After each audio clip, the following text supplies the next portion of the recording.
Hey guys, today we're checking out the Mercure Sapporo. This is an incredible 4-star hotel with the best location that you can imagine. There's incredible breakfasts, a nice little bar, amazing views, and a very decently sized room.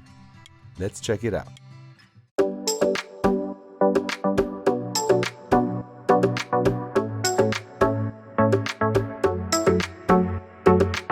When you arrive at the hotel, you have some automatic doors that you need to open with the key if you come at night, or just ring the bell, and the lobby is on the first floor. We have made it. So yeah, even if you're coming here in summer, make sure you bring warm clothes. I almost didn't bring my jeans. I almost didn't bring this jacket. I would have died. Even with this jacket, I was literally like, and this is the middle of June. The interior though was very warm, as was the welcome I received. That was unbelievable. Not only did the receptionist speak perfect English, I mean really perfect, Australian accent, perfectly, better than any other hotel I've been to in Tokyo. The other guy came and started speaking German with a Swiss accent. So I am exceptionally impressed by the language skills of the people who work in this hotel. Very cool. They were also surprised that I could speak a bit of Japanese, but my Japanese is nothing compared to their German and English. So yes, I am on a privileged floor. This is fantastic. Wow. They didn't even mention anything of the sort. 1526. Let's go look for it. As an Accor All Platinum member, I had been upgraded to a privileged room. Although it seems a little bit older, it had everything that you needed. There was a safe, there was a luggage rack, there were slippers, some shoe cleaning equipment. There was also an iron and an ironing board, and there was also the spray, which keeps you nice and fresh after a night out. There were also 2 quite soft bathrobes, I like that. And there was also this press thing, I'm not quite sure what it is. I've never used one before, but I've seen them many times in Japan. Now, let's go look at the bathroom, which you can see there's a little sliding door here. Does not provide that much soundproofing. But otherwise the bathroom is really nice. Nice big bath, as all hotels have, and some elemental herbology amenities. As always, there's a washlet toilet with a bidet and a bit of music that plays to maybe hide some of the noise. And of course here you have the pajamas. This is also a nice little thing that you get in Japanese hotels. I like that a lot. They don't always fit, but these did. This is a gigantic mirror. And I think in any other situation I'd have asked for 1 bed, but now I've got 2.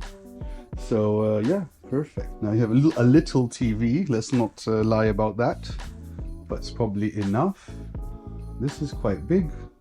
Like, I didn't expect each bed to be this size, to be honest. I thought they would be smaller.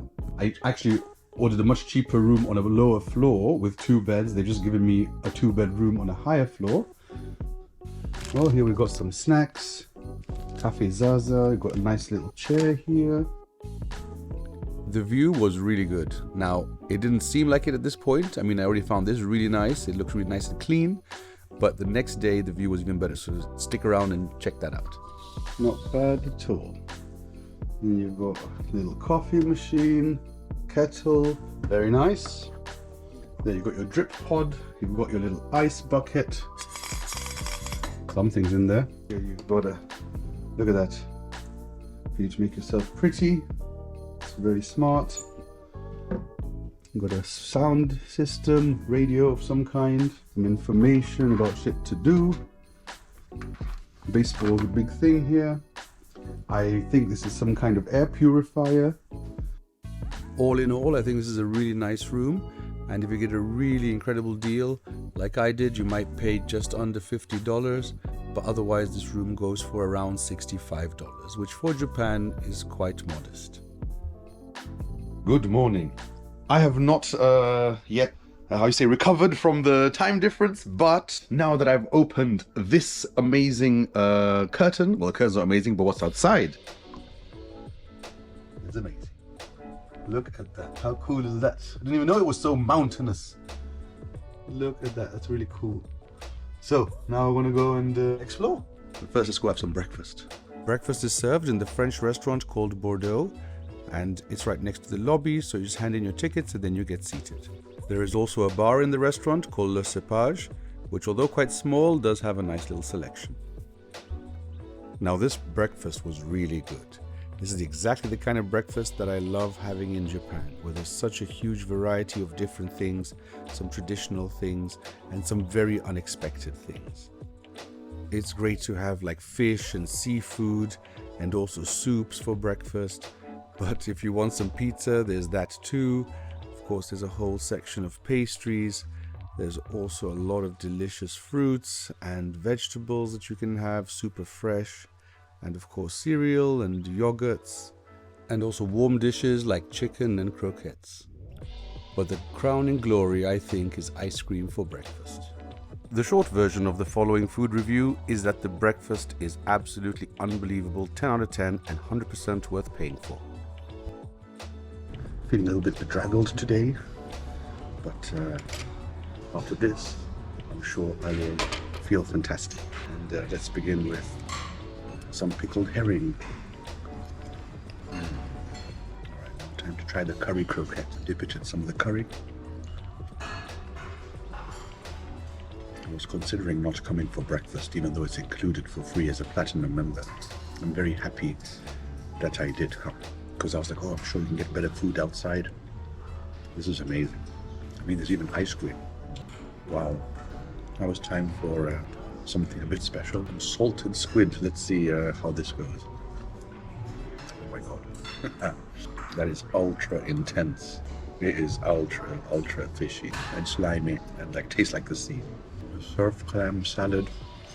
Very amazing. Pickles are delicious as usual. For the grand finale, the Japanese curry. Absolutely 100% worth it, this breakfast. So let's try some of this Hokkaido yogurt.